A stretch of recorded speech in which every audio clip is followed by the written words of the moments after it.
రబలి గారు సరే ఇప్పుడే వచ్చింది ఇక 3 నెలలు అయింది ఇప్పుడే ఎలా అంటారో టైం కాకుండా మీరు ఇంత ముందు మాట అన్నారు బట్ దానికి ఒకసారి ఈ ఉద్యోగాల విషయం ఒకసారి తీసుకుందాం బీఆర్ఎస్ ప్రభుత్వం నోటిఫికేషన్లు వేసి ఉద్యోగ పరీక్షలు నిర్వహిస్తే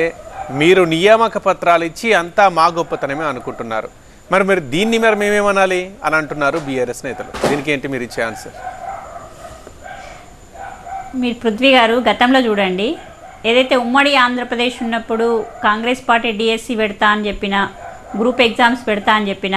మీ ఆంధ్రలో ఎగ్జామ్స్ మాకెందుకు తెలంగాణ వచ్చిన తర్వాత మాకే వస్తాయని చెప్పి 10 సంవత్సరాలుగా ఒక డిఎస్సి కూడా పెట్టని నేత ఎవరైనా ఉన్నారంటే గత ముఖ్యమంత్రి కేసీఆర్ గారు ఆయనే ఈ నియామకం కూడా ఏ రకంగా ఈ ఎగ్జామ్స్ అవి హడావుడిగా ఎందుకు చేసిందంటే ఎలక్షన్ ప్రాసెస్లో ఎలక్షన్స్ కోసం చేసిన విషయం మన గతంలో ఎన్ని నోటిఫికేషన్లు ఇచ్చిండ్రు ఎన్నిసార్లు క్యాన్సిల్ అయిపోయినాయి ఎన్నిసార్లు అవి రీమోడల్ చేయాల్సి వచ్చింది ఎన్నిసార్లు పేపర్ లీకేజ్ అయిపోయినాయి ఇవన్నీ మనం చూసినాం అంటే వాళ్ళకు చిత్తశుద్ధి లేదు ఏదైతే నోటిఫికేషన్ ఇచ్చే వరకు ఇస్తున్నారు తర్వాత జరిగే లూప్ హోల్స్ను అరికట్టడంలో వాళ్ళు వైఫల్యం చెందిండ్రు అంటున్నా ఈరోజు వాళ్ళే ఎగ్జామ్స్ పెట్టిండ్రు అనుకోండి వాళ్ళే నోటిఫికేషన్ ఇచ్చిండ్రు అనుకోండి కానీ అంతిమంగా ఎవరైతే అపాయింట్మెంట్ లెటర్ ఇస్తారో అప్పుడే ఉద్యోగాలు ఇచ్చినట్టుగా అది ఎవరి అకౌంట్లోకి వస్తుందో చెప్పండి అదే కాకుండా మేము 90 రోజుల లోపలనే ఇప్పుడు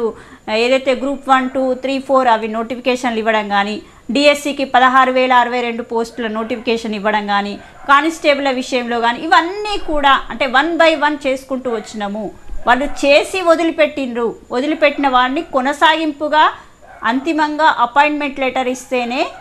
ఉద్యోగాల భర్తీ అంటారు అంతే తప్ప నోటిఫికేషన్లు ఇచ్చేసి గాలికి వదిలేసి ఎగ్జామ్ పెట్టేసి గ్రూప్ 1 ఏం జరిగిందో ఒకసారి చెప్పండి గ్రూప్ 2 ఏం జరిగిందో చెప్పండి కాబట్టి ఇది కాదు ప్రభుత్వాలు చేయాల్సిన బాధ్యత